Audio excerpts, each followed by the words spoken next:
Up on the top of the mountain?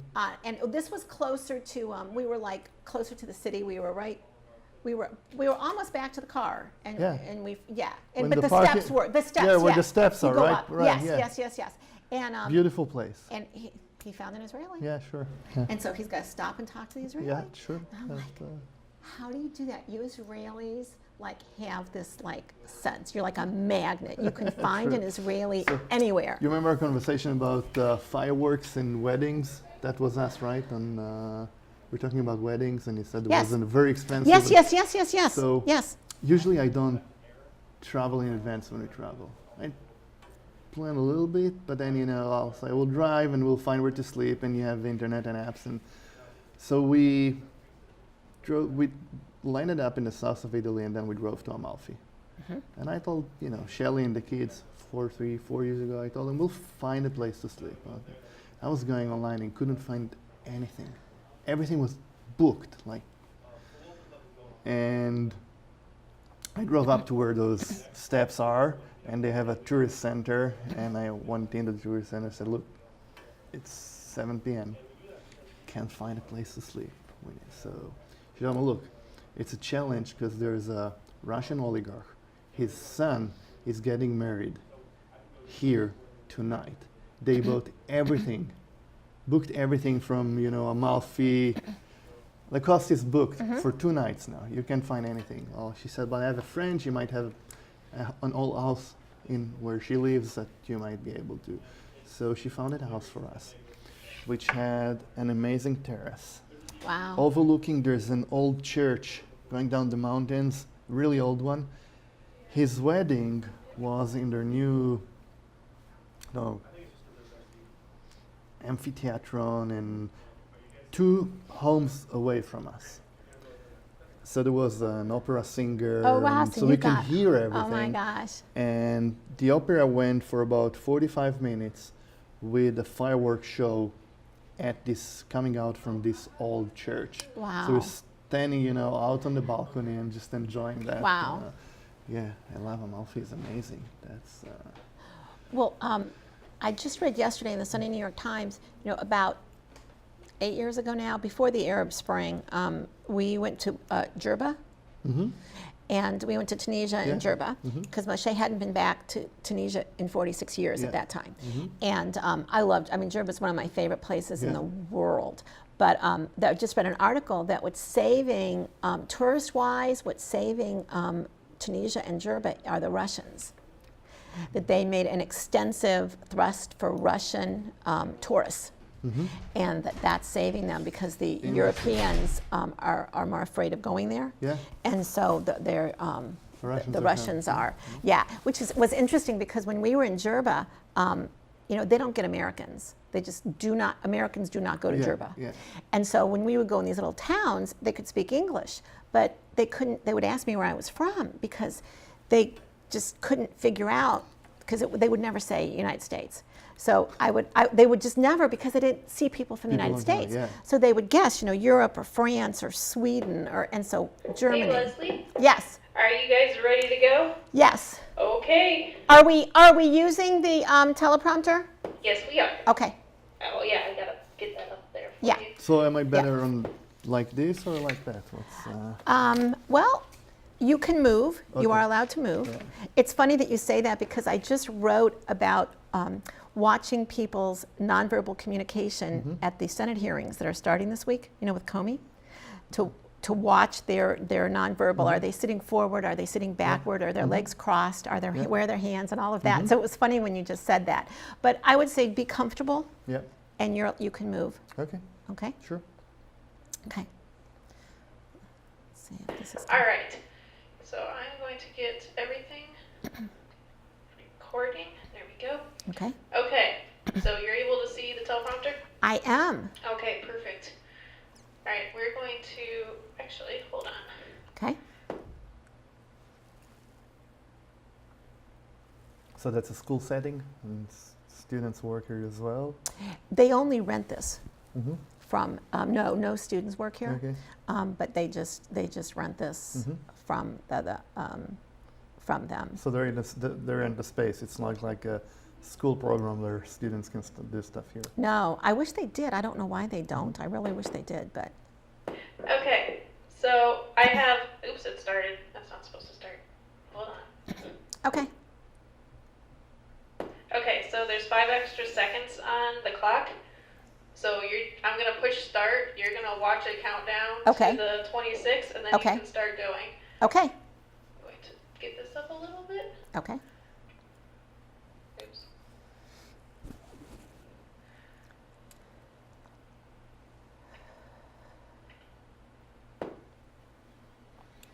All right, let's start. Okay.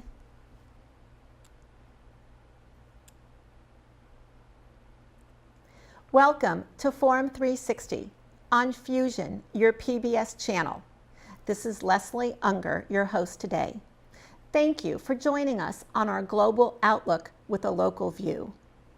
Every so often on Forum 360, we turn our attention to this small country, a country slightly smaller than New Jersey, that gets a Texas-sized amount of attention. Today we are going to look at Israel from 2 different perspectives, an Akron-Israeli perspective and an innovation perspective.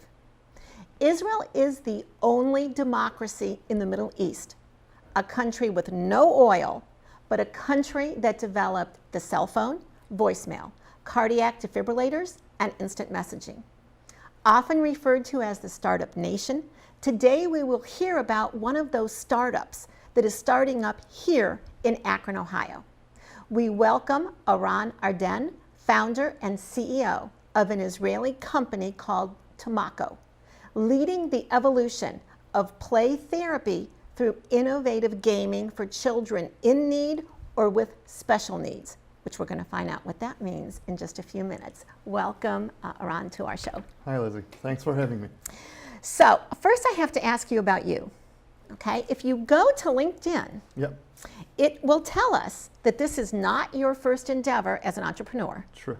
that you have been described as an entrepreneurial pioneer in the growth and success of digital agencies and startup ventures with a passion for turning groundbreaking ideas and visions into reality. Right. Well, that sounds pretty cool. So let me ask you first, why do you create companies? I think there's kind of like 2 routes people can take. You can get a job in a company that exists, or you can create a company. So you have a history of creating companies. So first, tell us about this entrepreneurial spirit. Well, I think I prefer building things than maintaining things. I prefer waking up with an empty calendar in the morning and know that it's going to be full and I'm going to have meetings all day. So for me, I think for my personality, building teams, building solutions, talking about innovation and vision is more natural than taking an organization and working within it. So is it true that Israel is the startup nation? Well, from my point of view, of course, that's. I think So this- what does that mean? To someone listening, what does that mean, startup nation? I think first it's a very young country, right? Yes. So it is innovation, right? You need to build a country. You need to.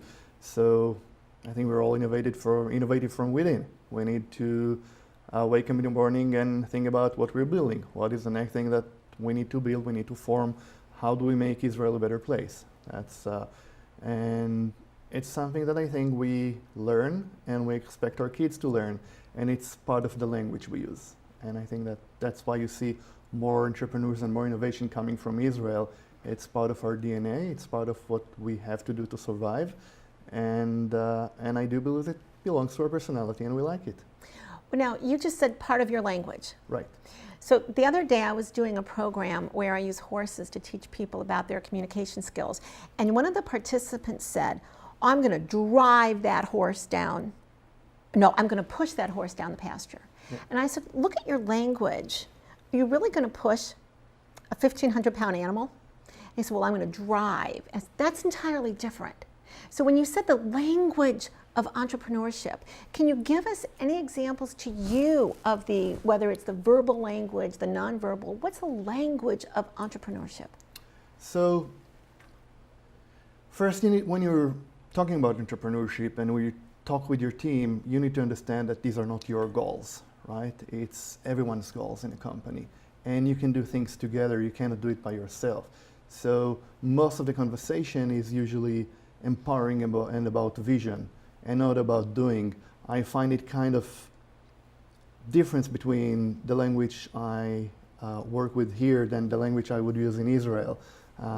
I find it interesting to see that I think we talk less about measurable results, but where we want to go to and what we want to achieve, and then we explore the ways to do that.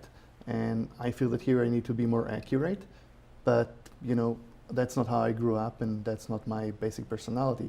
We envision where we want to be, and I think that as Israelis envision where you want to be. We envision where we want to be, and I think that everything else falls and supports that point of view, and not vice versa. We would build plans, you know, from the end results going backwards, and less about what do we do on a daily basis to get to this position. Okay, that's a huge help in the language of entrepreneurship. So while not your first venture, let's take a look at Tamako. Yep. What is Tamako? It's a gaming environment where we use a simple webcam to track the student or the patient movement.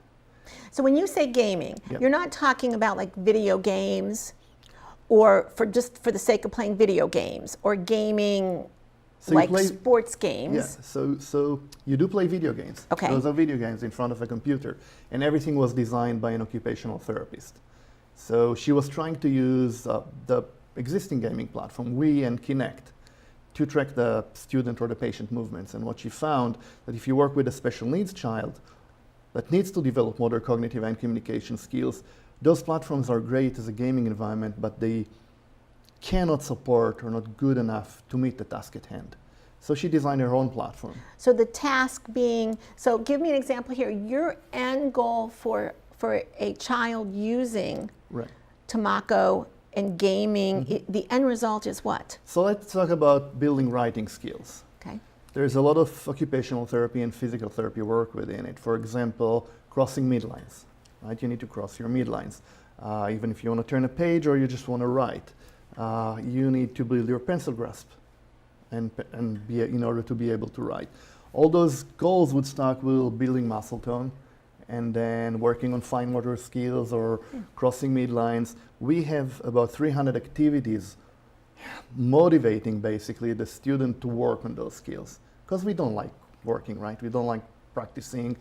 If I would have been practicing when I was a child, when my parents wanted me to play the piano, I was a much better piano player today, right? But to develop the skills you want to work, you need to work, you need to practice. To build the motivation, those kids want to play games, and that's what we have, a set of games supporting the building of those skills. For ages what to what? I would say 3 to 15. From 3 to 15. So a teacher, was it a teacher that got this idea first? An Or a occupational therapist. Therapist. Okay, then how did you get involved in it? Interesting. So I used to run a startup accelerator in Tel Aviv. We had startups coming to consult with us. We would support them. We've learned, I ran 2 different agencies, digital advertising agency, a performance marketing agency, and a branding and marketing agency.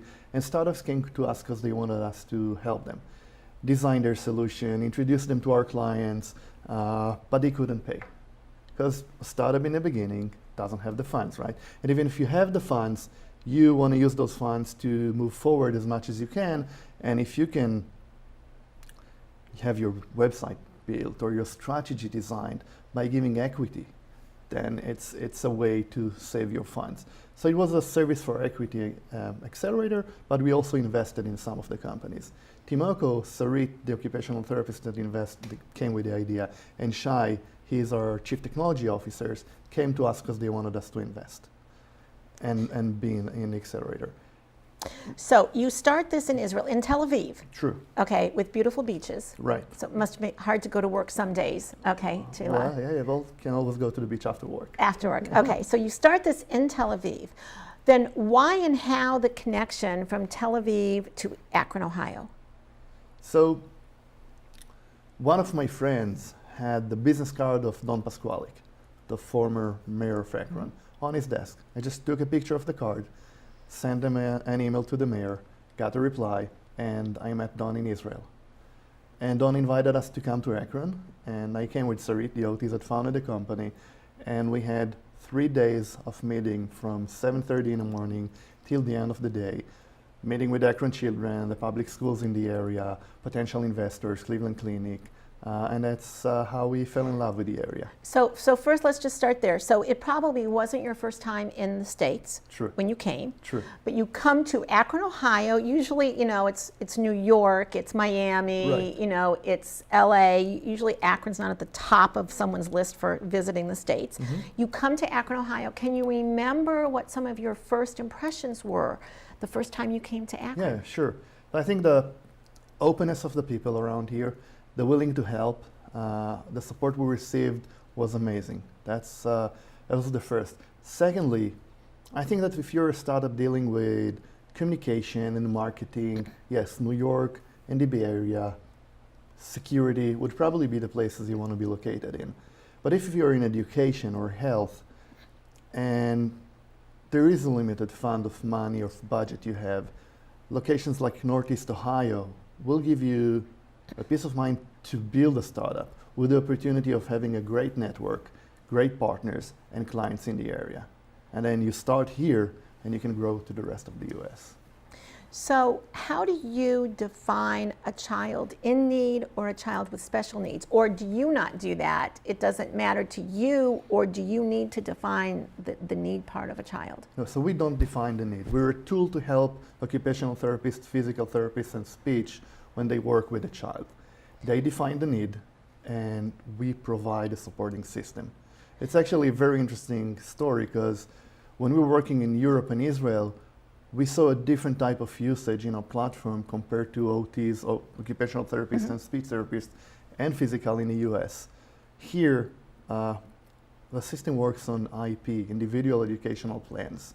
So to meet the needs of the market in the US, we needed to rebuild part of the structure of the platform to adjust it to the US needs.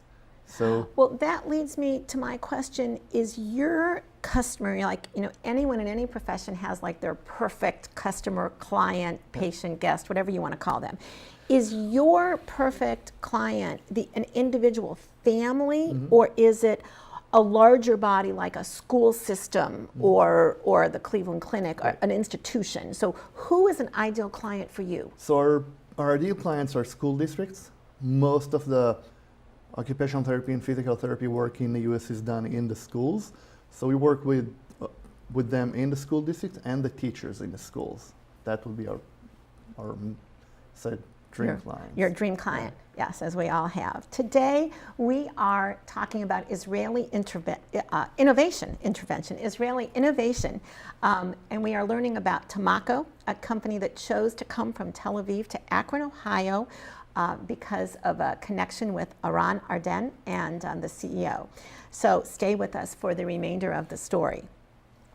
It seems like there are a lot of organic partnerships that either are there or could be there. You in Children's Hospital, you in school systems. Is play therapy a hard sell or an easy sell to a larger institution? So I don't think that there is an easy sell, right? And otherwise it won't be sold for sale. It will be free. But once you understand the need, it's not a hard sell. It's a hard market. It's not an easy market. I would want to see more innovation in that specific field, because when you see how technologies can help a child with special needs build skills and just reach to his full potential, that's amazing. When our clients see how the product works and our kids are benefiting from it, it's an easy sell. But again, it's not an easy sell because there's always a budget issue, and it's always a process. But I think in terms of, does a product meet the needs of its target audience? Yeah, it's an amazing product that they use. Is there a next level of gaming? Is there, like, what in the next 1 year, 2 years, 5 years, what do you see with gaming and Tomako and special needs? So what we find that is interesting now, and that's where we're working on, is the connection between the therapist, the teacher, and the parents. Parents are taking more and more control. It's our concern, our child's success with the kid's education. There's a direct correlation between the child's success and the parents' involvement in the process. We can present the progress for the teacher, the child, and the OT. But also, another thing we could do is the child will be able to continue and practice at home. So they'll be able to benefit from a better training or a better practice system. So that's one thing going ahead. The other market that we're approaching are adults. So skill-developed nursing homes. If you need to rebuild sit-to-stand skills, fine motor skills, gross motor skills, we can use the same patents that we have, the same IP that we have to help to motivate patients in nursing home to build skills. As more and more of our population True. is going to be in that category and living longer. And so you mentioned when you were in Tel Aviv, and you mentioned a little bit about global, but how many countries does Tomako have customers in? So we have sales in Russia, the UK, Germany, Italy, of course Israel, a little bit in the Far East, and our main focus is the US. Now, is it the same regardless of language? Is it the same program, or is there some language that has to change for the country that you're in? Most of it is the same, because the games themselves have no language, so it's just the system around it. Almost anywhere around the world they'll be able to work with a system that is English-based. In some of the places they don't have internet connection, so we offer an offline solution. We don't offer that in the US because we want the data and we want to see that kids are using it at home and in the school, so it's online. Now, if you could look into the future and if your crystal ball worked, how would Tomako be either the same or different in the next 2 to 5 years? You know, if everything could come true that you would wish for, what would the company look like? Well, I think that we'll have a few locations in the US and in terms of sales, support, product, and customer success will always be in Akron, because we love Akron and we appreciate the opportunity of being here. I think we'll have the two different markets, and I think that for 3 or 4 years from today, we'll also work direct to parents and not only through the school districts. Now, you have some employees that are in your brick and mortar accelerator now. Yeah. And some virtual, I imagine. So we have our team here in Akron, which is 6 employees at that point. And we have our development team in Israel, and we also have reps working across the US. So when you came here as an employer, which again is different than when you come as a tourist, Sure. when you came here as an employer, do you see differences in an employee in Northeast Ohio than an employee in Israel or somewhere else virtually? Well, yes, of course. First, as managing a business, I think that everything is more accurate here in the US. Everything has its own processes and forms and files, which you have much less in Israel. And people told me before I came over, as an entrepreneur in Israel, you cut corners, right? You don't finish everything. You leave some things too harder to handle, or maybe they'll handle themselves. Someone warned me, in the US you cannot do that. Everything needs to be accurate, everything needs to be formalized, and that was interesting to see. They didn't lie. It's true. And in terms of team members, first I think that if you look at my team members today, they become more and more Israelis. They laugh about it among themselves. Really? That we're more, upfront. Direct. Yes. And they tell stories about the fact that their families and friends are telling them that they became more direct.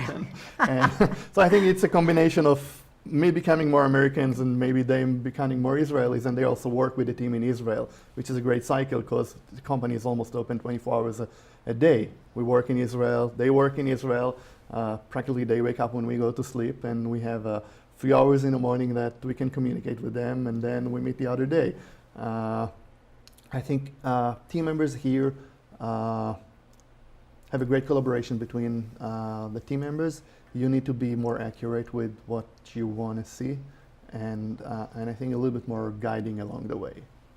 Now, when you think back to your 6 employees, when you were interviewing them or for them or when you hired them, is there a misconception that you can remember that someone had about Israel or about you or about something Israeli? Perhaps they never met someone from Israel before. Is there a misconception that you can remember that somebody said that surprised them when they first learned about you or met you? I don't think that they share that with me. I think that, you know, when you grow up in a certain environment, you build your own funnels, you build your own filters, which I don't have when I communicate with people here. You know, the only filters I have or boxes to put people in are the boxes that I saw on TV when I saw US movies or US, right? I don't know. And nobody came in a cowboy hat and a gun around No one their came, belt, no, right? no one came with a cowboy hat too. But before forming the office, I was traveling back and forth for about a year and a half. So I got, you know, to better understand the opportunity to understand the area, know the people. Again, it is a challenge. It is a challenge recruiting, you know, new people to the company. As I, you know, sometimes my network is limited, so I cannot ask someone about them. In terms of them looking at me, it would be a good question to ask them. I'm sure they'll be happy to share. We have an open communication in the office, and I think that we all appreciate it. Now, since you are and were a serial entrepreneur, are you involved still in other ventures, and is there anything else that you could foresee bringing to Northeast Ohio? So there are 3 ways to look. No, at this point, as an active management, I manage Timoco, and that's what I do. I still own businesses in Israel. I still have partnerships in digital advertising offices and companies in Israel. But the third point is I would love to help the area and bring more innovation from Israel or other countries to the area. I think that the area has a lot to offer, which is competitive in many ways when you look at startups again in my field versus the big cities. If you had to answer while standing on one foot, Yep. okay, what is necessary for innovation to take place? Well, I think innovation is built from ground up and not top down. I think the more we support students, the more we support innovation from the neighborhoods is what builds innovation. A conversation about innovation and not buildings, a conversation about opportunities, about challenges, and starting from high school students to students in university, the opportunity to solve big issues will build innovation. It's a conversation. It's a conversation more than everything. It's taking More than a place. More than a place. It's taking risks. I think that's a conversation we need to understand, and we need to build more and more. In the couple minutes we have remaining, I'm going to ask you for 1 or 2 word answers so that we can get through a few questions that will give the audience and the viewers a little different take on some things. For our viewers or listeners that have never been to Israel, what would you like them to know about Israel? Israel is an amazing combination of being really modern and the opportunity to see old things, different cultures. I think that if you spend a week in Israel, the ability to see Jews, Arab, Christians, be in a desert and go up to the Golan Heights and see the mountains and sometimes snow, it's like taking, I think, the U.S. and putting the whole U.S. in the size of, as you said, New Jersey. New Jersey. What do you think would surprise someone most on their first trip to Israel? Everyone speaks English. That's true. And the food is amazing. That's true too. What surprised you about living here rather than just visiting? Oh, the winter. And you've had some pretty nice winters too. You may not realize that, but you have. What is one thing that you think that Israel does better than we do in the States? Wow, that's a good question. I think openness. being upfront, speaking upfront. And what is one thing that you think that the states do better than Israel does? Understanding how to manage big organizations. Okay. And you served in the IDF, the Israeli Defense Force, which is your army. Sure. Your wife, Shelley, served because women serve. Everyone serves, and everyone looks forward to serving. In a few words, is that something that you think that the United States should emulate, that everybody serves? Well, I think the United States versus Israel doesn't have the same situation where you need to guard your borders 365 days, 24 hours a day. So that won't, I don't think that that's necessary. I think that there's a huge advantage with the fact that you wake up one morning in the army, your first day in the army, and everyone is equal. It doesn't matter how much money your family had, what kind of education you had, everyone is equal. You need to build your new friends, and you know that they will support you in the next 3 years. And I think that that's an amazing advantage. So if we could take that piece and apply it to every American. That would be great. That would be great. You Israelis will figure out how to do that. Thank you for joining us on Forum 360. There is a saying that the more things change, the more they stay the same. Languages change, and parts of countries can change, and customs may change, and food may change, but children are universal, and their challenges are universal too. Tomako, an Israeli company that is currently calling Akron home, addresses functional and skill-based goals that are relevant for a range of different populations: cerebral palsy, autism, ADHD, learning disabilities, coordination disorders, and soon to be senior citizens. Helping kids anywhere is helping kids everywhere, and Tomako is leading the way with play therapy. Thank you to our guests today, Aran, Arden, and Tomako. Thank you for joining us on Forum 360.